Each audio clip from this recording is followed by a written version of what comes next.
मैं जय अजय चंद्राकर हूं, मेरे बयान का मतलब समझो। छत्तीसगढ़ के वायरल विधायक अजय चंद्राकर। अजय चंद्राकर ने दूसरे धर्म के लोगों को अपनी विधानसभा में प्रचार के लिए न्योता दिया है। और क्या कहा है पता है? साथ ही कांग्रेस पार्टी में आरक्षण लागू करने की बात कही है। छत्तीसगढ़ की राजनीति के रॉक स्टार अपने अंदाज को लेकर चर्चा में है, और जब ये चर्चा में हो तो फिर मुझे बात करना जरूरी है।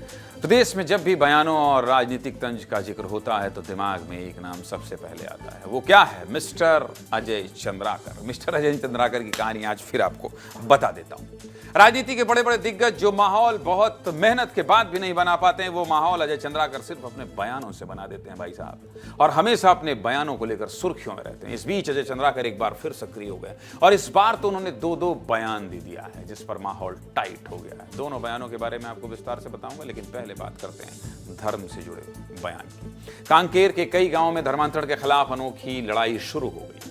कई ग्राम पंचायतों ने गांव के बाहर पोस्टर और बैनर लगाया है, जिसमें पादरी और पास्टर की एंट्री पर रोक लगाई गई है। ग्राम सभा की इस मुहिम को लेकर अजय चंद्राकर ने कहा है कि धर्म प्रचारक सार्वजनिक रूप से बात क्यों नहीं करते हैं? चोरी छिपे गुपचुप तरीके से किसी के घर में जाकर प्रचार करते हैं। खुले तौर पर प्रचार करने में क्या दिक्कत है? मैं खुद अपने क्षेत्र में टेंट, माइक और लाइट की व्यवस्था करता हूं। जो धर्म प्रचारक हैं, सार्वजनिक तौर पर अपनी बात बताएं। आप समझ रहे हैं? भारतीय जनता पार्टी धर्मांतरण के खिलाफ लड़ाई लड़ रही है। भारतीय जनता पार्टी धर्मांतरण के खिलाफ मुहिम छेड़े हुई। पूरे बस्तर में अंदरूनी इलाकों में काम चल रहा है, और अजय चंद्राकर कह रहे हैं भाई चोरी छिपे ना करो, करना है ना, आओ मैं सुविधा देता हूं। सुनिए। कोई किसी धर्म को गोपनीय रूप से किसी के घर में जाके अशिक्षित या कम जानकार लोगों के बीच में जाके अपनी बात करना, यदि मैं किसी भी विचार या आस्था जुड़ा हूं, सार्वजनिक रूप से क्यों बात नहीं कर सकता? मुझे अच्छा लगेगा तो मैं भी उनसे पूछूंगा, बात करूंगा। क्या तकलीफ है सार्वजनिक रूप से अपने मत को रखने में? ये धर्म प्रचारक लोग बताएं। चोरी छिपे गुपचुप किसी घर में करने के बजाय सार्वजनिक रूप से करने में क्या प्रॉब्लम? पहले उनको स्पष्ट करना चाहिए। और रायपुर में शहरी क्षेत्र में करे ना। मैं बोल रहा हूँ मेरे निर्वाचन क्षेत्र में लाइट, माइक, टेंट की मैं व्यवस्था करता हूँ। जो धर्म प्रचारक है, पास्टर है, पुरुष में व्याख्यान दे। आम आदमी भाई हमारा एक कार्यक्रम है और ये सार्वजनिक रूप से है, और आप इनको सुने करके, हम तो सार्वजनिक रूप से करते हैं कार्यक्रम। ये तो बात हो गई धर्मांतरण से जो बयान की। इसके साथ ही अजय चंद्राकर ने राजनीति से जुड़ा हुआ बयान भी दिया है। चलिए इसकी भी बात कर लेते हैं। छत्तीसगढ़ बीजेपी ने अपनी कार्यकारिणी का गठन कर लिया है, और मिशन 2028 को देखते हुए बीजेपी के पदाधिकारी बैठक कर रहे हैं और आगे की रणनीति तैयार कर रहे हैं। लेकिन दूसरी तरफ कांग्रेस पार्टी अपनी कार्यकारिणी का गठन नहीं कर पाई है, जबकि 2 साल से ज्यादा का समय बीत चुका है। इसी बात को लेकर किसी सज्जन पत्रकार ने अजय चंद्राकर से सवाल कर दिया। बस फिर क्या, अजय चंद्राकर अपने अंदाज में आ गए और जवाब देते हुए क्या कहा जानते हैं? अजय चंद्राकर ने कहा कि छत्तीसगढ़ कांग्रेस में कार्यकारिणी बनाने के लिए आरक्षण की व्यवस्था लागू करनी चाहिए, जिसमें से 33% टीएस बाबा, 33% भूपेश बघेल और 33% दीपक बैज को मिलना चाहिए, जबकि डॉक्टर चरणदास महंत को 1% मिलना चाहिए। इस तरह से कांग्रेस की कार्यकारिणी तुरंत बन जाएगी। जरा सुनिए अजय चंद्राकर क्या कहा।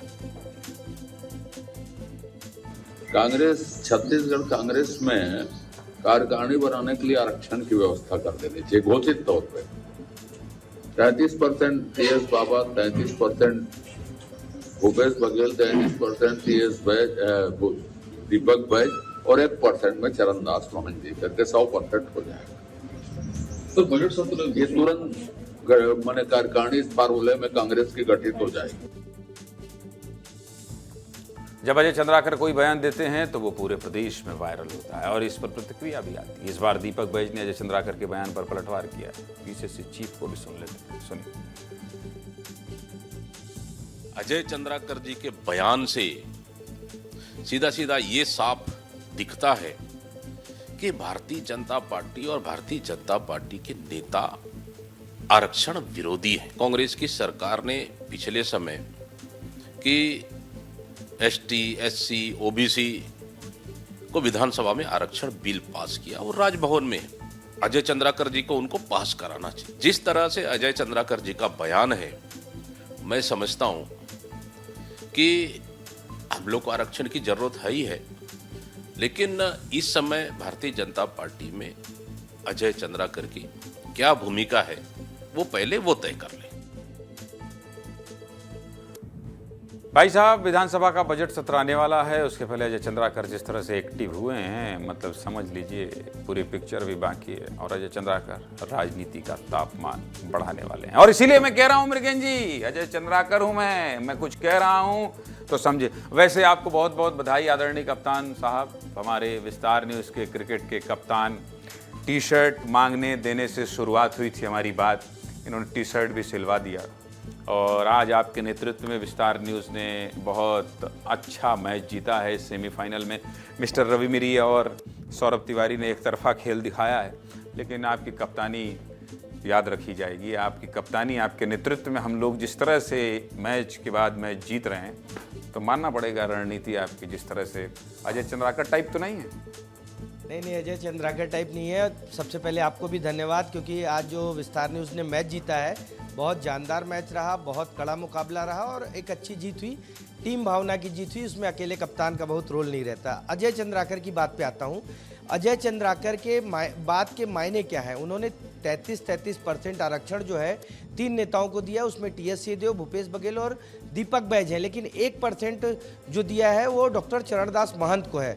और चरणदास महंत जिस एरिया से आते हैं, जिस क्षेत्र से आते हैं, वहाँ आप देखिए कि विधानसभा की सबसे ज़्यादा सीट कांग्रेस ने जीती है। जांजगीर चांपा, शक्ति, इन जिलों में बीजेपी के विधायक हैं ही नहीं। तो अजय चंद्राकर एक तरीके से आरक्षण के बहाने चरणदास महंत को प्रोवोक करना चाहते हैं, क्योंकि उनकी एक स्टाइल है और वो अलग तरीके से बोलते हैं। दूसरा, जो दीपक बैज ने कहा कि आरक्षण विरोधी है बीजेपी, और विधानसभा में कांग्रेस सरकार में आरक्षण बिल लाया गया था, हालांकि उस मामले पे अभी सुप्रीम कोर्ट का मामला है और 50% आरक्षण की, लेकिन ऐसा एक संकेत मिल रहा है, ऐसा ये समझ में आ रहा है कि कांग्रेस इस आरक्षण के मुद्दे को आगामी विधानसभा सत्र में उठाएगी। बजट सत्र है, लंबा सत्र चलता है, 15 दिन बैठक होगी। तो अजय चंद्राकर ने एक तरीके से जो ओबीसी आरक्षण का एक लंबा पेज फंसा है उसको टच किया है, कांग्रेस को एक बॉल दी है खेलने के लिए। दूसरा, चरणदास महंत को उन्होंने उस लेवल पर लाकर खड़ा कर दिया है कि सिर्फ 1% है, जबकि चरणदास महंत सबसे वरिष्ठ नेता हैं, वर्तमान में नेता प्रतिपक्ष है, इससे पहले विधानसभा अध्यक्ष रहे, मनमोहन सरकार में कैबिनेट मंत्री रहे, लगातार रहे। तो कुल मिलाकर अजय चंद्राकर ने एक बॉल चरणदास महंत पे फेंका और दीपक बैज ने आरक्षण की बॉल है आरक्षण का। यार गुरु, ये कम है। चरणदास महंत को परसेंटेज थोड़ा देते भी तो ज्यादा। बहुत बहुत धन्यवाद मृगेन जी।